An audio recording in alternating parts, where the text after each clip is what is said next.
Hello, welcome back to the channel. It is Tuesday afternoon. Been working on that digger there. Nice little digger. There's just one or two issues that we've had to resolve. We've also been doing a bit of a modification with it, so it's just having a go with it now, making sure it's right. And I'll show you the modification that we've been doing. I don't mind showing you that bit of it. So yeah, lovely little DX85. Weather isn't too bad. It just came really wet in the last hour or so, and I got caught out with that last shower that we had, but it's nice and dry now. Anyway, I'll show you this mod that I've done, and you can tell us what you think. So as you can see, this machine is working predominantly in the forestry sector. It's got a tilting bucket on at the minute for sort of tidying up landing areas and things like that. It'll also have a log grab on it, etc. But this machine will also run a flail. Now these new 85-7s, if you look down here, you can see it's got the hammer and it's got this timer block at the bottom. Am I in pilot lever up? I'll start it, look, I'll show you. So if I go into here, I press this button, you can see is that timer there starts to count down. So you can have continuous flow, but for a minute max. So when it's using this flail, for sort of knocking undergrowth down with, he has to keep pressing that button every minute. So what we've done is we have wired in this button here. I picked a fan button because it looks like a flail going around. That's the idea of that. So what we can do is press that button, and that is setting the one-way service off. Nice and easy. So all I need to do, it's also done through the pilot system as well. So you can't set the one-way service off with the pilot lever down or this armrest up.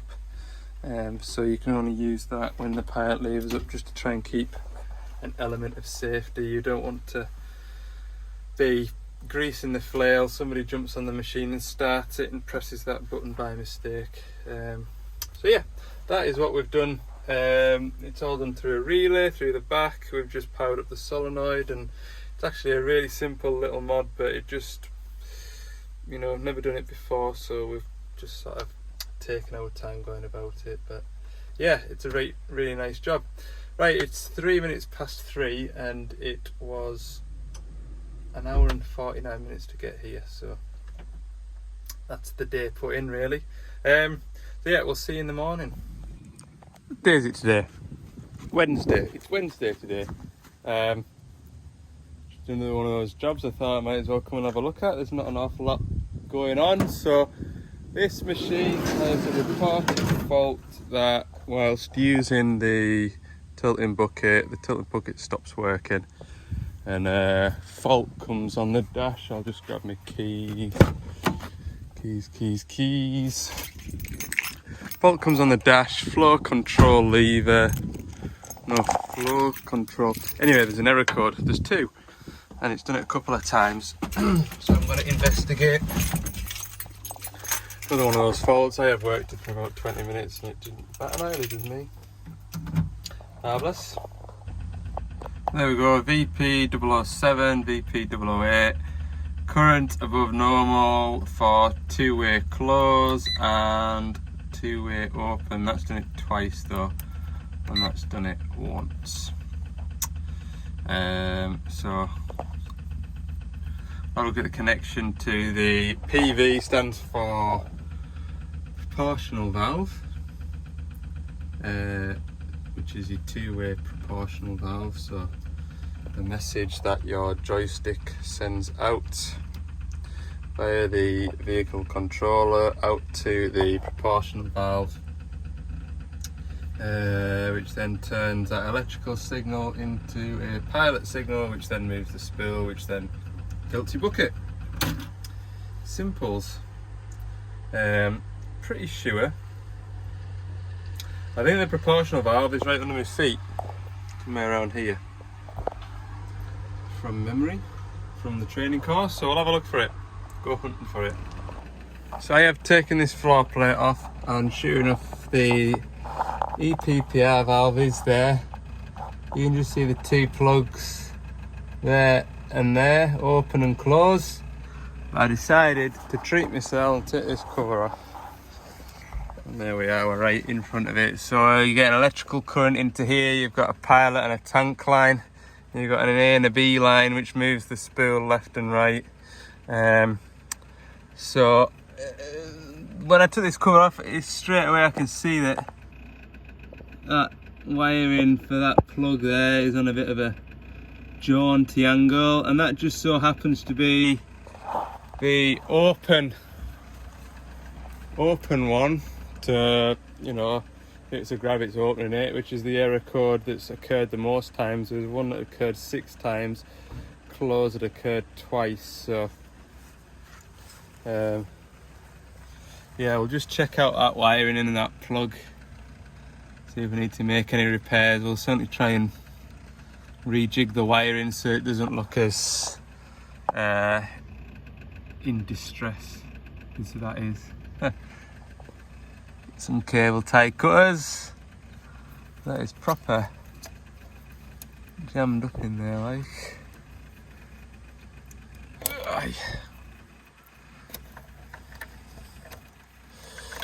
Yes, we'll have a look at this bit of wiring. So I can see here how that wire just sits there naturally, and if I actually dig my fingernails into there, I feel like I could just about snip that off. And I think that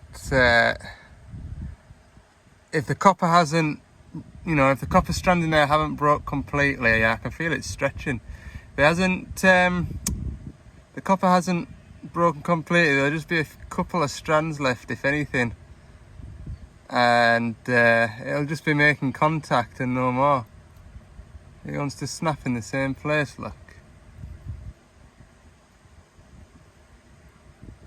Whereas this one's different, you can see it's got more of a natural bend on it. Whereas this one just wants to brackle over. So that's what a broken wire looks like, people. You could go in, you imagine that wire in a loom of about 150. You'd never spot that broken wire, would you? But that is a broken wire. Amazing. So what I'll do, there's plenty of length of wire. What I'll do is I'll just cut the wire off at the broken bit there, and the same on this one next door.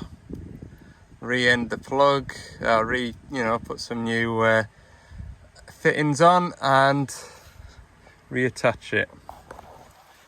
Marvellous. Oh, that is a good thing. Going to my Deutsch plug selection, look, this is my Deutsch plug selection boxes.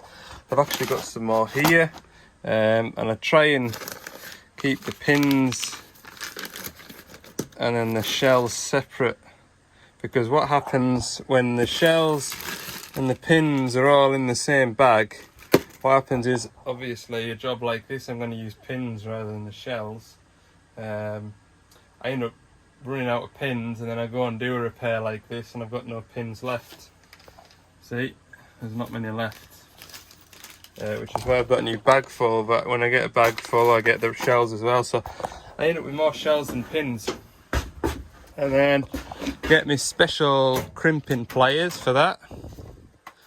Special crimpers. These are Do-Right, not fancy look, Do-Right. That's probably the part number of the pliers to crimp the ends on. And get these wire strippers. These have gone a bit dodgy like. What are these? Don't even have a name on them. But yeah, get these at auto electricians. Right, there's a wasp buzzing about there now, grand. So I think I broke the last few strands when I was trying to cut it open to show you it sort of, try to show you in situ, just that slight break, but there it is anyway. I've cut both the wires the same length now. I'm just going to re-end that plug, put it back together, and with a bit of luck that's it sorted. Well, that's it back together. I suppose all we need to do now is check that it's still working. I did give it a quick try just to make sure that the controls were working, but give it a workout for 5 minutes and then don't know, quiet at the minute, but it's nice.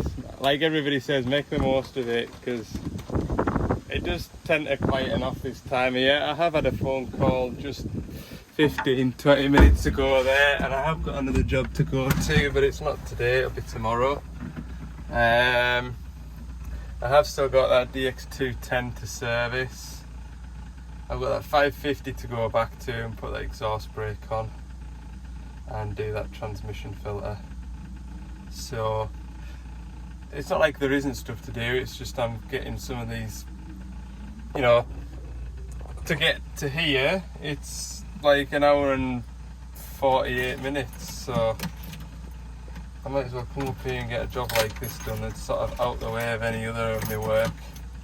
There's not many other customers up in this sort of patch of the woods, so I don't get much excuse to get up here. Anyway, right, I'll give this a workout and then I'll have some lunch and then we'll see what the rest of the day brings. So I think that's going to be another really short video, isn't it? It is what it is, unfortunately. Just yesterday was quite interesting, but there's some things that I'm just not allowed to put on social media, which is absolutely fine. I'm lucky that I'm allowed to put anything on social media, to be honest. So there is that. So yeah, I hope you've enjoyed the video. It has been a short one, like I say. I can't force content, I can't. It is what it is. You just have a quiet week and you just got to potter about and do what you can. So yeah, I've just been doing a bit more admin, keeping up with things, and it's actually really nice just to be on top of the job and not be rushing around. So I'm making the most of it. Thanks for watching. We'll see you in the next one.